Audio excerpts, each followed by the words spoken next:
Hey, sports card fans, it's John, Wade Boggs fan. I have a few cards to show off that I got in the mail recently, but before I do, I want to talk about how being on YouTube, creating content on YouTube, has increased my enjoyment of the hobby. And what brought about me wanting to do a special video on this. I've mentioned how I've enjoyed being on YouTube in passing comments here and there on different videos. But what brought this to my attention, really made me think about it, was earlier this week, I was texting with Eric, Four Leaf Cards. He reached out to me and he was going after this big card, big card for him.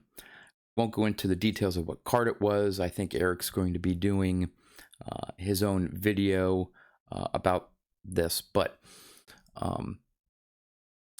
he didn't end up getting the card. And so I was, talk to him about it and so on. And he said, well, there's another one ending when we were chatting tomorrow, the next day, that since he missed out on that one, there's this other one that actually had a more special meaning to him, would be more of a more important pickup for him. And so I said, yeah, that's a really nice card, good luck and so on. So he reaches out to me with a text the next day, shortly before the card is ending, and I had been following it as well. And so it was getting up to to close. I said, so you're going after? He says, yeah, I'm going to be going after it. I said, well, good luck. Hope you get it. And I was following the card as well. And I think I had recognized the winning eBay. They try to hide it, but I think based on the previous card he was going after, I thought he had won it. So I texted him back. I said, were you the winner? And he says, yeah. He says he went, as far as he could go, and he was the winning bidder. And even though it was only over a text message, I could tell how excited he was to get that card, because he briefly told me the backstory of it. And again, I'm sure he's going to be doing a whole video on this once the card comes in. So I don't want to say too much, but that little text conversation over 2 days with Eric really reminded me of why I am so glad I decided to get on YouTube and start creating content. Now, I probably could have just stayed off on the sidelines and watched videos, maybe commented on videos, but I don't think I would have had the same interaction with other YouTubers as I do by being a content creator. Now, obviously, the meetup that I had at last month's National was sort of up to this point for me, the pinnacle of this YouTube experience. Getting a chance to, again, like over a little less than a year and a half of these other content creators that I had been watching, and they watch my content, commenting back and forth. A few of them already by that time, I had either maybe some emails back and forth, some text messages, even a couple phone calls back and forth, got me to know them in a sense. But that experience at the National, in actually seeing them for the first time, again, not a whole lot of time to meet up. I was only there for about 2 hours, and there were a lot of content creators there. But where I'm going is just that little outreach by Eric over a text message. He could have just gone about his business and gone after that card, and I would have seen a video on it in a week or two or whatever. But no, he wanted to reach out to me because he knew of my connection. Anyway, I don't want to give too much away, but he reached out to me and we had a little conversation, and the connections that I've made have made this hobby so much more enjoyable for me. Again, when I first decided to get onto YouTube, I could have said, no, I don't have the time, or it's going to be too hard, or this or whatever. And I could have stayed off on the sidelines. I had my group of Boggs friends that we chat back and forth regularly, pretty much every day. And I could have just kept by myself, enjoyed my collection. But the decision I made to create this channel, primarily to show off my Wade Boggs collection, but I realized that it has become so much more. I'm not just showing Wade Boggs stuff on my channel. I do have other cards in my collection too, but I also like doing these types of videos where I just share my thoughts and I get your feedback through comments on my comments. We're having mini conversations through a video, in a sense.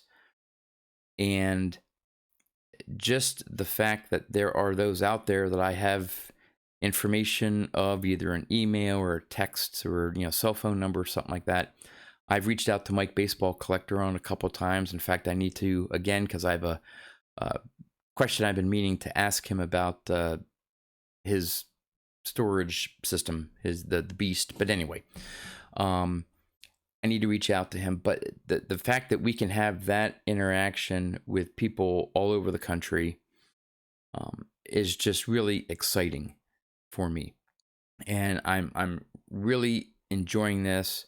I enjoy doing these videos. I enjoy getting your feedback in the comments, but beyond just the videos, the stuff outside of that, the connections and the interactions, the communications that have resulted because I'm doing these videos, it's what's really special to me. So I'm going to end this little talk here by saying, if you follow my channel, and if at any time you want to reach out, if you don't already have my contact information, on my channel's about page is my email address.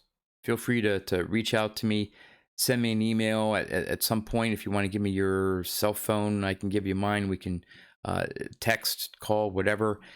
If you do live video streams and invite people on, hey, feel free to invite me on if I have enough notice and I'm free in an evening. Would love to be on with you. I know I haven't done a live hobby talk in a little while. I have one idea in mind coming up. We'll see if I'll be able to do that. But I know I've had some of you on my hobby talk, but it's just basically an open invitation. If there's a time you want to email, text, call, chat, whatever, have me on a live stream, feel free to. I love this interaction. I love talking baseball cards, obviously. So anyway, enough of that. Again, I have 4 cards that I got in the mail recently, 1 Wade Boggs, 3 vintage. So let's go check them out. All right, I'm going to start with the Wade Boggs card that I picked up, and it is from 2021 Stadium Club, the Wade Boggs / Cal Ripken card.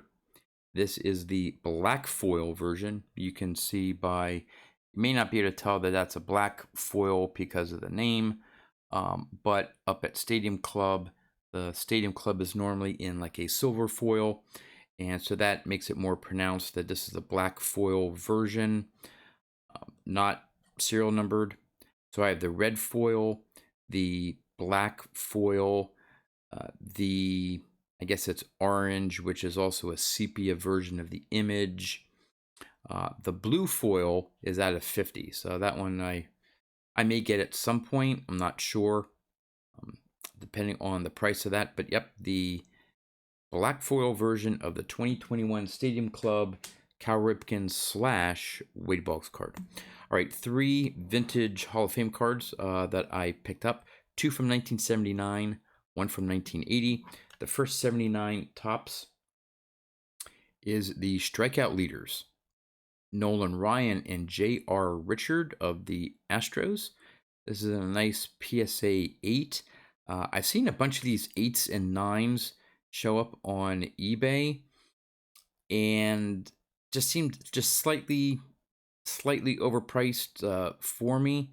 Nothing too outrageous, but I believe this was an auction, and I got this 8 for less than what the other 8 buy it nows were for. And so I'm glad I was patient and was able to pick this one up for less than some of the other cards that were listed there for buy it now. So you can see the 78 strikeout leaders there.